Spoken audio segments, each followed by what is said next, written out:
Most welcome everyone. How are you? Fit and fine? मजा आ रहा है पढ़ने में? चलिए आज फिर हम लोग एक बेहतरीन वीडियो के साथ आमने सामने हो रहे हैं। आज की चर्चा का विषय आप लोगों को दिख रहा है व्हाइट बोर्ड पर। क्या लिखा हुआ है? कैनाल किरणों से प्रोटॉन की खोज। Discovery of proton from canal raise. Canal किरणों से प्रोटॉन की खोज।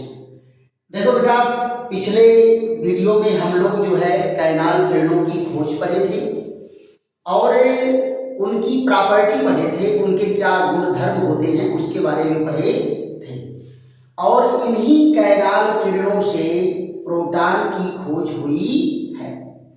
देखो बेटा, कितने वोल्ट की धारा इसमें प्रवाहित की जाती है? 10,000 वोल्ट की धारा प्रवाहित करते हैं और अति निम्न दाब निर्वात पंप लगा करके दाब को बहुत कम कर दिया जाता है। तो बताए थे कि पहले कैथोड किरणें निकलती हैं, उसके बाद कैनाल किरणें निकलती हैं। कैनाल किरणों का नाम कैनाल किरण क्यों पड़ा? क्योंकि ये कैथोड के छोटे छोटे छिद्रों में से होकर के आर पार निकल जाते हैं और छोटे छिद्रों को क्या कहते हैं? कैनाल। तो कैनाल से आर पार निकलने के नाते इसका नाम क्या पड़ गया? कैनाल किरण। राइट। अब जरा बेटा ध्यान देने वाली बात है कि पिछले वीडियो में मैं बताया था कि वैज्ञानिकों की सबसे बड़ी क्वेरी क्या होती है? सबसे बड़ी पूंजी उत्सुकता होती है, क्वेरी होती है। और क्वेरी के बल पर ही साइंस के बड़े बड़े खोज हुए हैं। तो वैज्ञानिकों ने क्या किया कि कहा कि लाओ इस विद्युत विसर्जन नली में हम गैसों को बार बार बदल करके देखते हैं तो क्या होता है। तो एक बार नाइट्रोजन रखे, फिर हाइड्रोजन रखे, फिर हीलियम रखे, नियान रखे, है ना, गैसों को बदल बदल करके मीथेन रखे, अमोनिया रखे, सब गैसों को कार्बन डाइऑक्साइड, कार्बन मोनोऑक्साइड। तो क्या पाए कि जितनी बार गैसें बदली गई उनके कैनाल किरणों में अंतर था, जबकि कैथोड किरण में कोई अंतर नहीं था। लेकिन कैनाल किरणें क्या हैं? अलग अलग प्राप्त होती हैं। तो इससे वैज्ञानिकों ने यह पता लगाया कि जो इलेक्ट्रॉन है वो तो सब में है और जो धन आवेशित कण है वो मेन बॉडी है, उनमें से उन्हीं में से इलेक्ट्रॉन जो है ऋण आवेश के रूप में निकलता है। तो जो बाकी बची हुई बॉडी है वो पॉजिटिव चार्ज हो जाती है और वही पॉजिटिव चार्ज बाद में एनोड किरण के रूप में। बेटा कैनाल किरण का एक नाम एनोड किरण भी है। क्योंकि ये एनोड की प्लेट से चलती है। सो इसको हम एक दूसरा नाम क्या दे सकते हैं?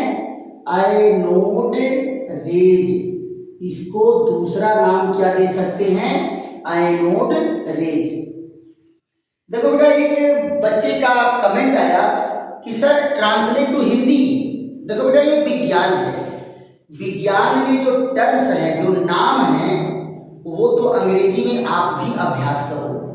क्योंकि आगे आपको इंग्लिश से ही मुकाबला देना है कि नहीं। और बाकी जो बीच में जोड़ने वाली चीजें हो तो मैं देखो हिंदी में बोल के पढ़ा रहा हूँ, सारी चीजें मैं समझा रहा हूँ। ये एनोड क्या है? ये नाम है। तो जैसे तुम अपना नाम अंग्रेजी में लिखते हो वैसे इनके नाम हैं और नाम को आप प्रयास करो कि एज सच तैयार करो, उसमें कुछ चेंज करने की जरूरत नहीं है।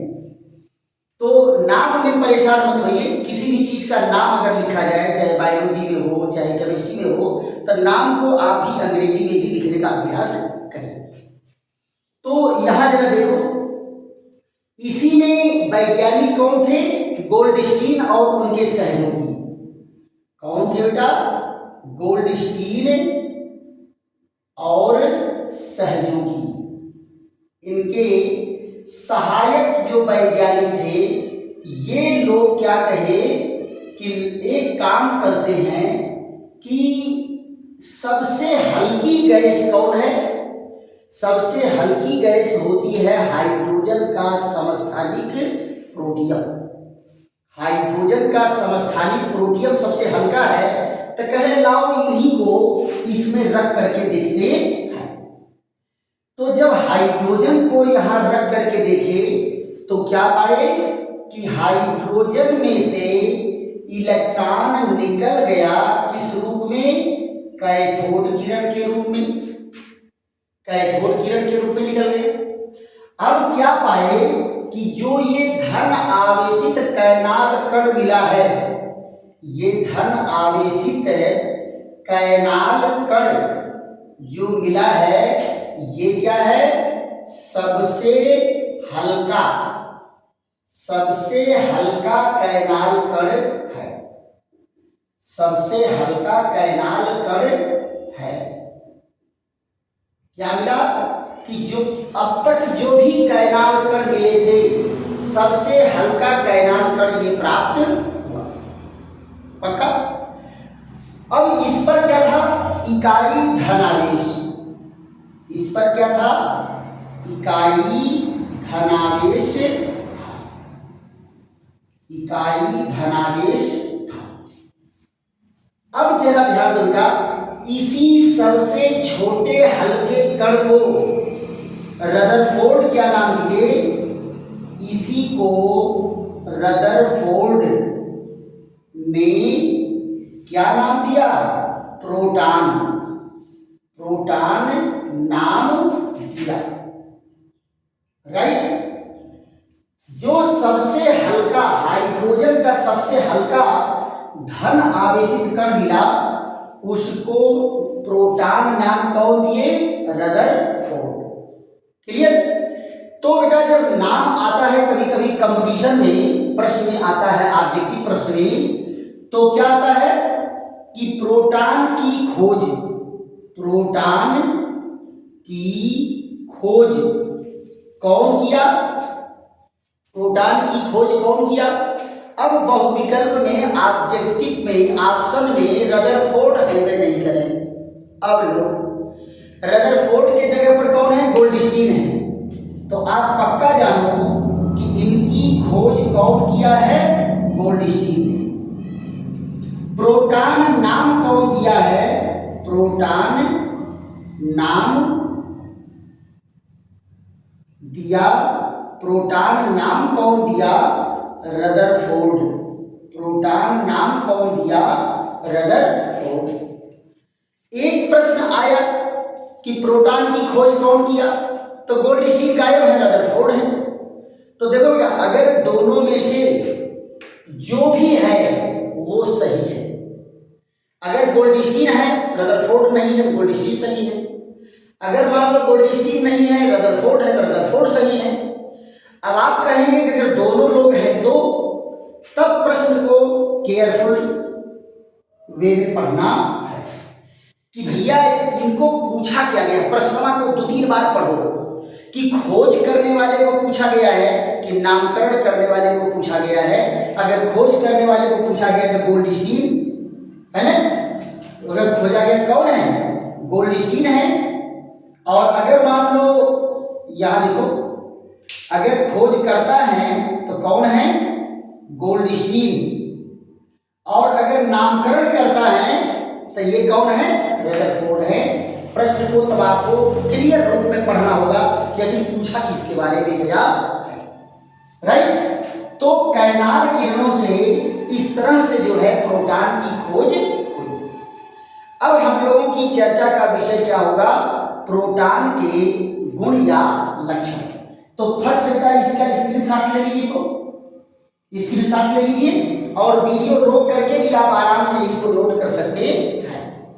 अब हम लोगों की चर्चा का विषय क्या होगा?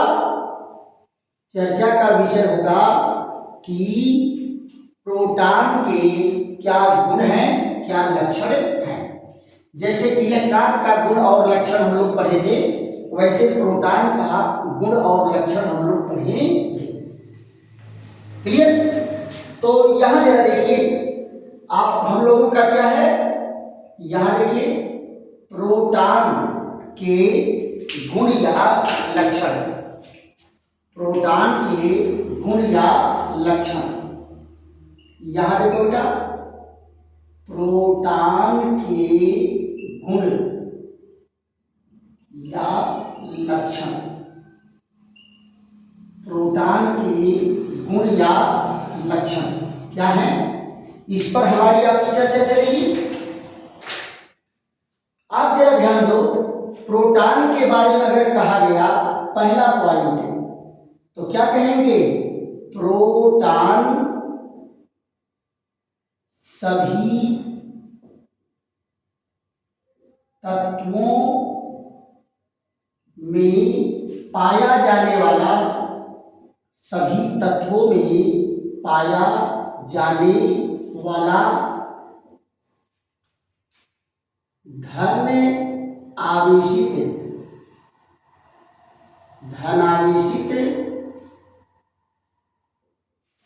मूल कण है, धन आवेशित मूल कण है। पहला पॉइंट, ये सभी तत्वों में या पदार्थों में पाया जाने वाला क्या है, धन आवेशित मूल कण है।